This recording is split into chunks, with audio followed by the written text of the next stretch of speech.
they got to the bowling alley. And they said it was a dice game. And they say that Quavo noticed that the dice were not right. And that's where the argument started. Quavo is nobody. Everybody know Quavo got a mouth on him. Everybody know Quavo will talk junk. I don't think that was the atmosphere to talk. I think they was up there on somebody's tab, and you gotta respect. I mean, I just don't think that was that. But that ain't got nothing to do with this man's life.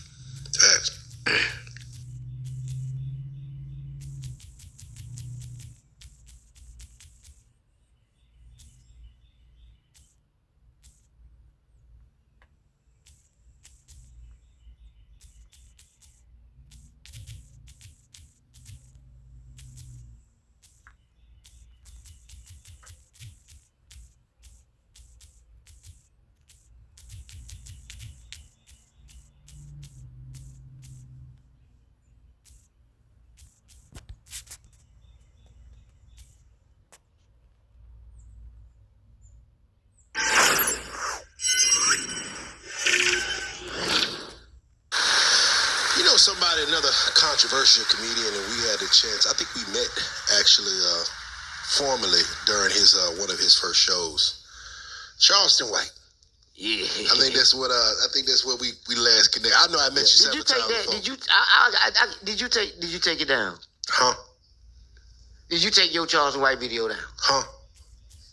Exactly. Well, I got a reason though.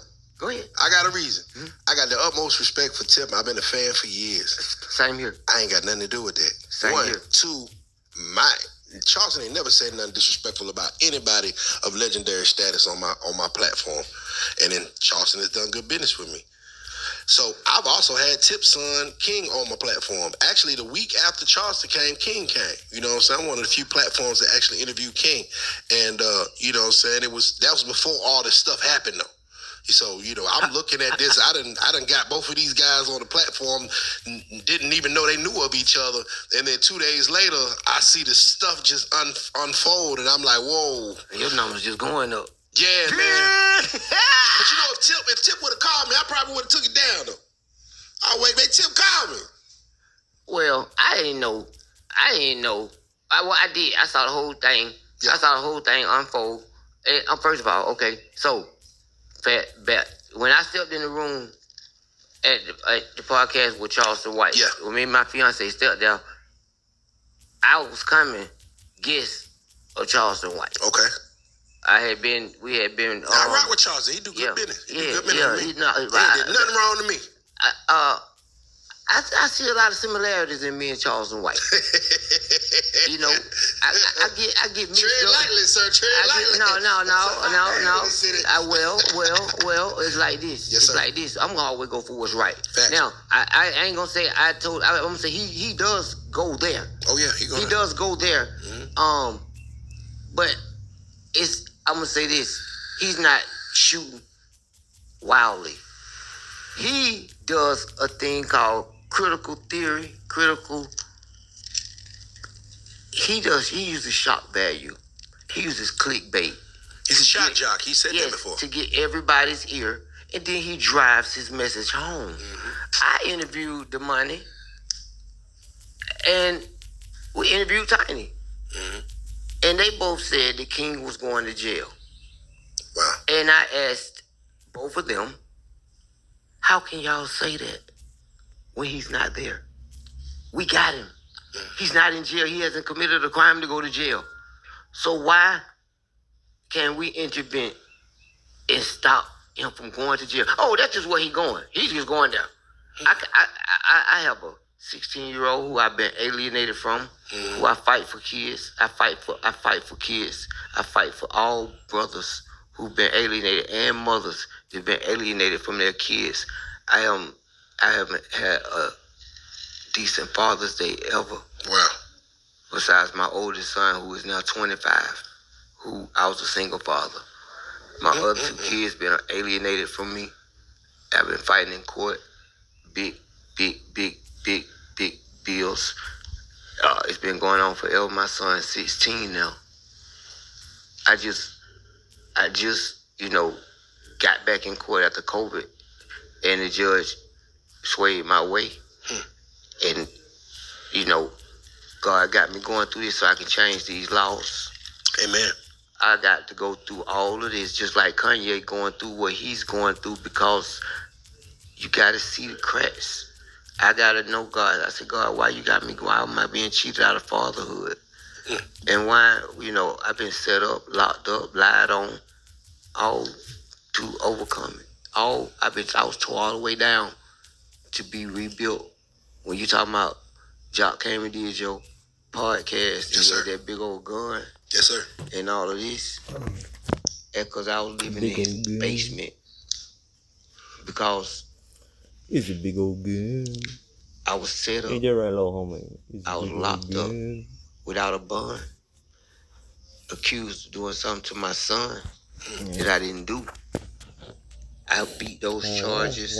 I have overcome all those adversities and went back to have a day in court to still fight for my son. Been through defects. I've been through all that,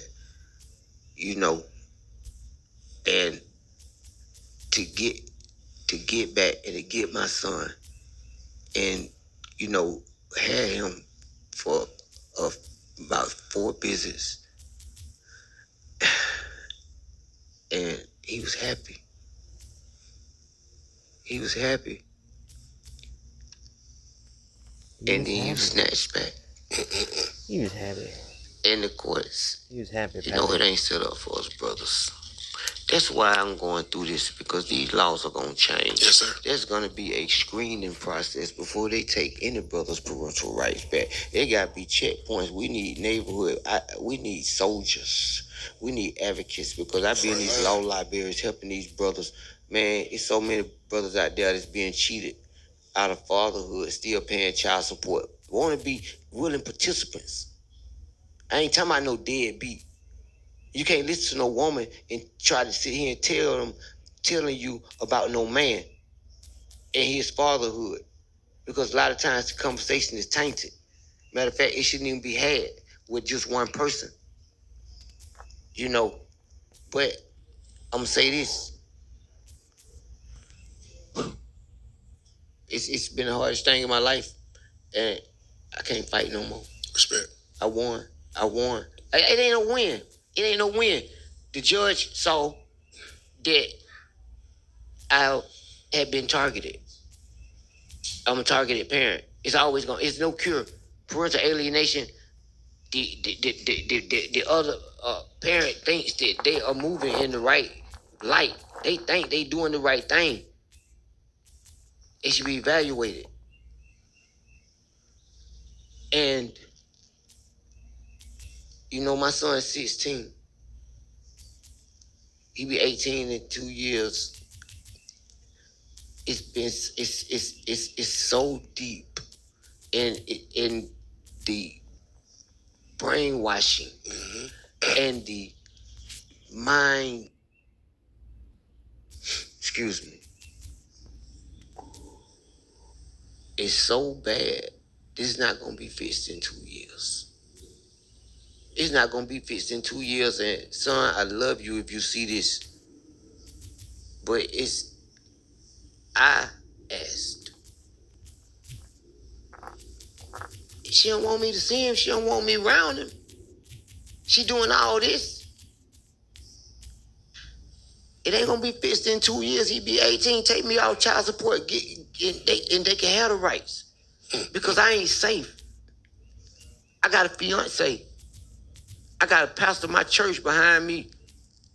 And when you get somebody start making accusations about everybody around you, my fiance about to graduate with her second master's in communication.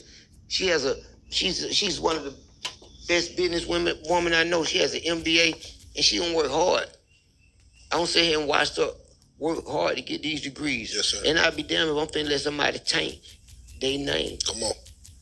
Taint her name and anybody else on my fight. But see, when they target everybody around you. And so God said, this situation is taken away. Whether it's lawyer fees, whether it's energy, whether it's tears. He say, son, I have put you with your son for this brief time to show you that the bond that you built is still there. That he loves you. He can't make these type of choices right now because he's stuck between a heart and a rock. But guess what? One day y'all will be reunited. Amen. Y'all will fight for kids, alienated, autism kids everywhere. He said, but you got to get this to me and you got to stay on your mission so you could be ready. And I can't keep fighting. This was study taken away, and I got so much adding on the other side. Yes, sir. I'm gonna say one more thing: mental health is real, and fellas, don't be scared to go talk to nobody if you got something rolling around in your head. There it is. What? I thought you were supposed to learn Thunderbolt at 42. Man, I gotta go buy that. It's gonna cost like 80 grand.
So let's recap our last interview.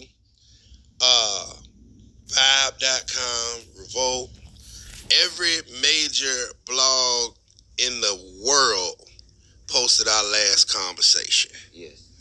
Wow. Went extremely viral about the takeoff dice situation. Yes. Because no one had heard that. Let's start there. Let's expound on that. Have we heard anything else? Is any updates on the trick dice situation with takeoff? Well, I did. I talked to the cousin again. And he was very angry. He called me on another situation. But he was just like, I was like, you remember the conversation we had? I was like, I was doing the podcast and it went everywhere on Ugly Money. He was like, yeah, man. He was like, I've been all down in Houston. Man. So I don't know, he has a personal vendetta, his family. So, he feels like, and I was just glad that, it gave people another perspective from what the family was saying. Yeah. And what they told me. And then when you look, it seemed like everything is falling in line with have been some truth to it. Yeah. Oh, well. It made a lot of sense. One thing you gonna always get from me is the truth. Yeah. I'm past that point in my life. Yes, sir. You know what I'm saying? I'm standing on my word. I had a worse memory. That's why I stopped lying. For real. I couldn't remember no more. Yeah. I said, sometimes you tell a lie, you can't remember the lie you just told, so you, man, we later, you one lie lead to another. I don't cheat. I can't do none of that. My memory's shot. I know with my ex, we'd be arguing, she'd be like, yeah, you did this. I'd be like, no, I didn't. She'd be like, yes, you did. And then she'd be like, and by the time she finished her rant, I would forget what the we arguing about. I'd be like, yeah. Yeah. So you gonna get the truth from me, man. Yeah, I appreciate that, I don't recall what really happened.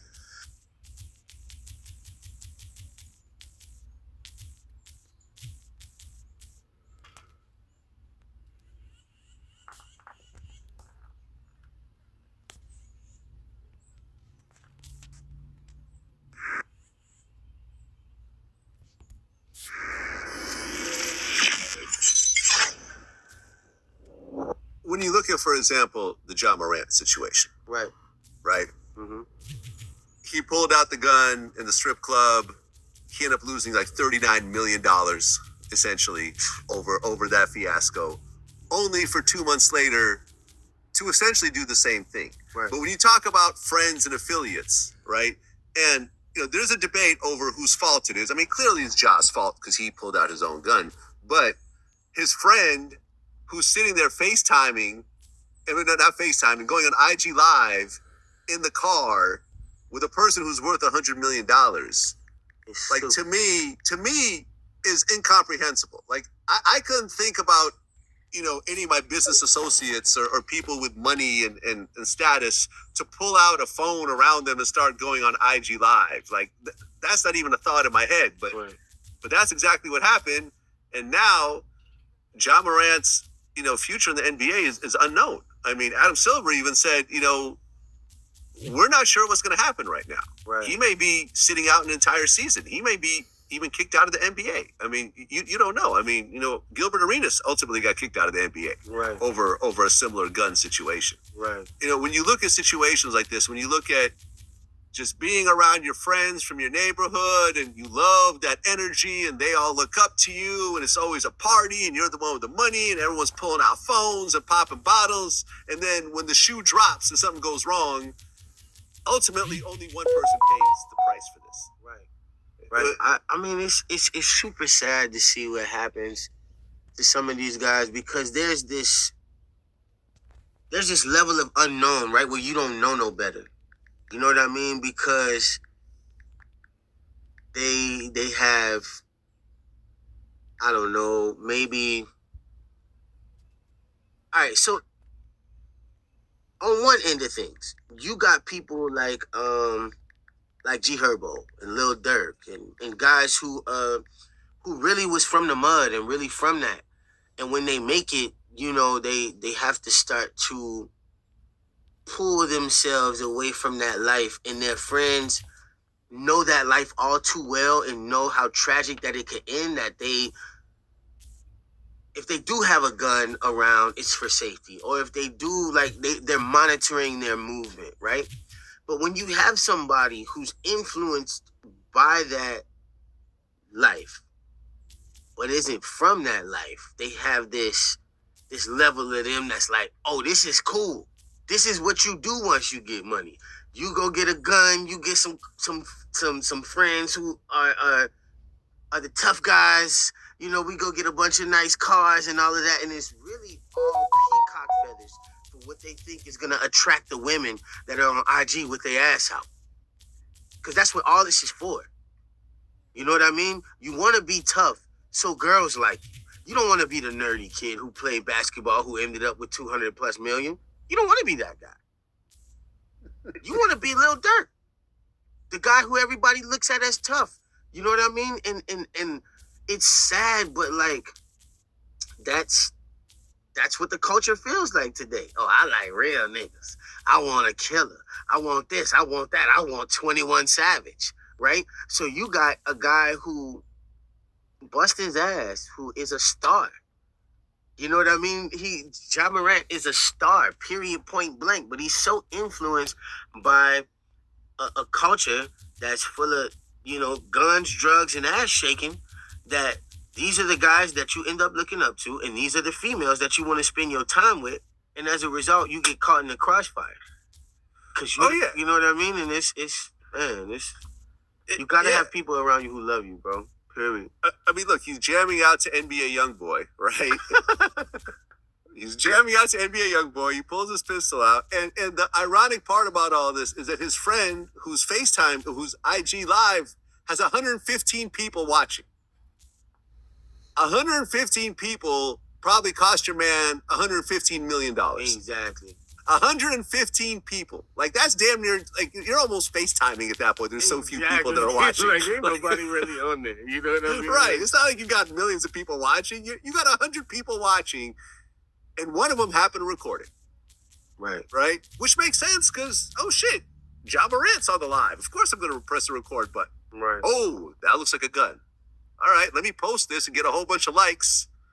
And then next thing you know, it goes up the ladder to the head of the NBA. Right. And that's the saddest part about this all, right? The fact that, whoever posted that video, or the people who are behind these videos and stuff these days, like the length they're willing to go to maybe get pennies on the dollar, or just simply likes or follows. No, it's not even pennies on the dollar. It's simply likes. Yeah. There's no money involved in reposting an IG Live. Yeah, they're literally down to sever your career. They're down to sever your life. Like, you know what I mean? They're down to completely cut your lifeline off. You know what I mean? So you have to protect yourself even more than you did from the beginning. You know what I mean? Because at the end of the day, we've all done some idiot shit at 23 years old. We all have. Facts. Absolutely. Me included. All have. And the whole being cool thing was a thing when you were 23 years old. Like, let's all be honest. You know what I mean? So to see it happen to Ja the way it did, it's like, man, it's the worst. But at the same time, like, once it happened to you once, you can't keep making them same mistakes. Well, but he did it twice. Exactly. And that's where the problem lies at this point. In the same amount of months. You know what I mean? Which is kind of like, bro, why do you need the gun? Like, where are y'all going? You know what I mean? Why and I haven't even seen these videos. Like I said, I kind of try to stay out of the media situations and take things for face value. But literally, if I scroll through my Instagram right now, everybody's making fun of Ja Morant. Like, it's, but this shit ain't funny, man. It's sad. We need to be having some classes. Some people need to be putting this together. You know what I mean? Like, if you ask me, the P. Diddy's of the world and people who have been celebrities through all of these different phases, you would think that they would have support groups damn near by now. You know what I mean? Like, really letting people know, hey, this is what it is. Like Jamie Foxx, that's why I love that guy. Such a stand-up guy. I remember, being at his crib with, me, Chris Brown,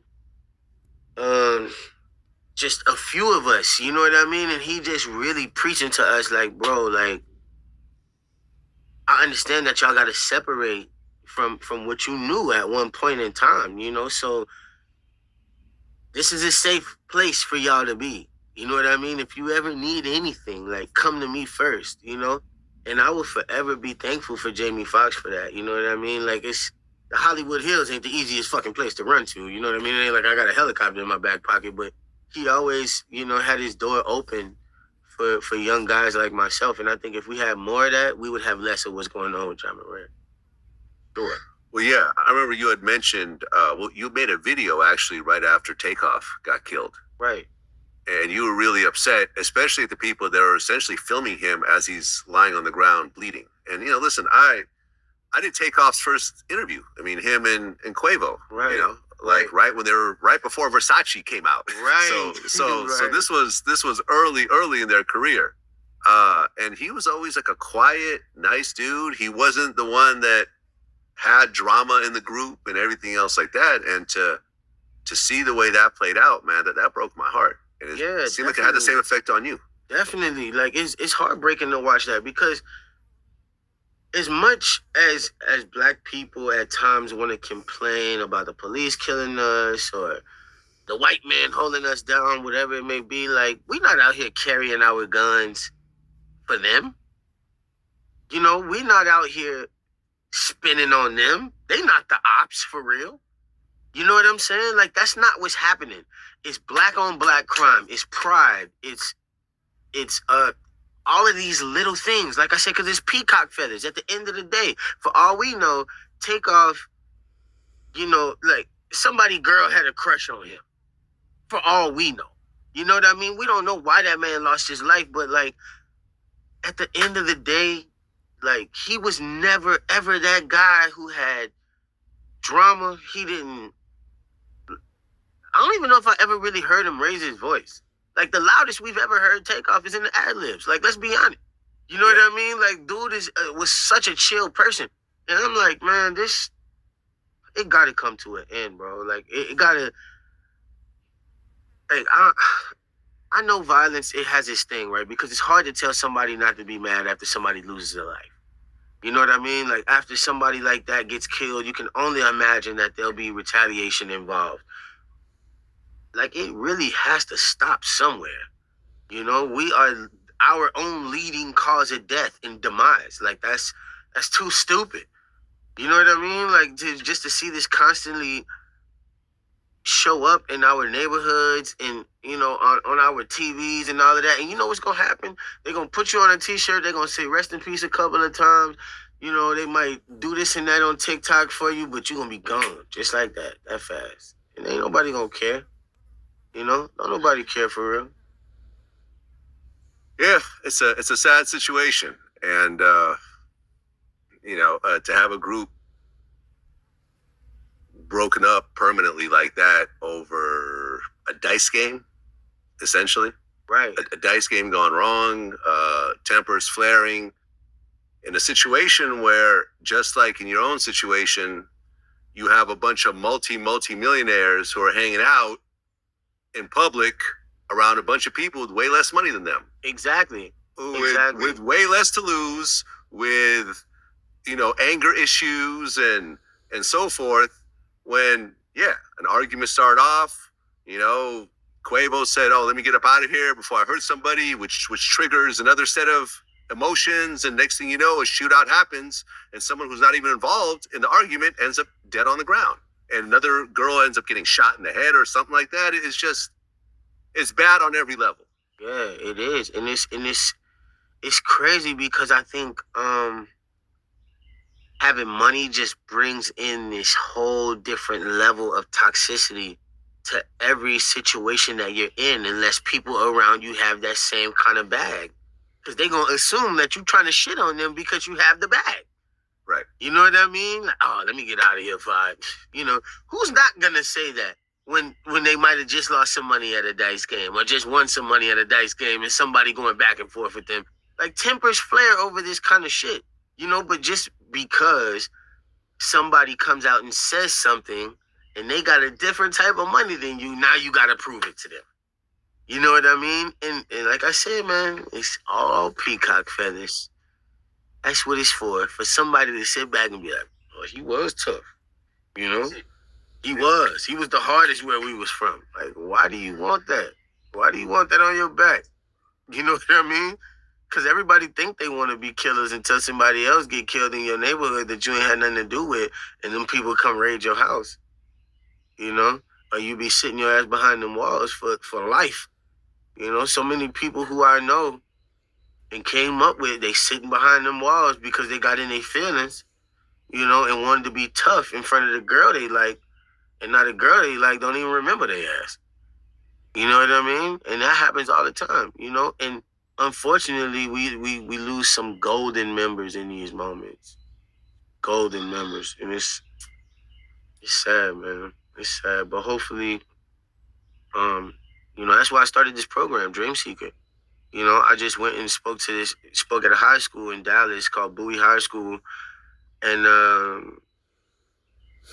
you know, I was talking to some of these troubled youth, you know what I mean? And a lot of them have already been in shootouts and already selling drugs and are, you know, all of these things that we experienced as young people. Because, like, nobody really wants to be the bad guy. People want some money. You know what I mean? At the end of the day, it's like we hear what you're talking about, right? They bring you to the church and tell you, save your life and go to Christ and all of these different things. But you're like, all this is fine and dandy, but show me how to make some money. So I said, instead of just doing this over the counter acting class that's only going to help 1% at best, let me go teach my people how to fish and let me teach them how to actually make movies. You know what I mean? Let me show you what a producer is. The first time I ever stepped onto a film set, I was like blown away. Like, they had so many jobs. I'm like, I never even heard of this job. What do you do for a living? And I really had to give myself a hard knocks, school of hard knocks sort of education on all of these different things that were happening, because you really have to humble yourself and say, wow, it takes 50, 60 people to shoot a movie?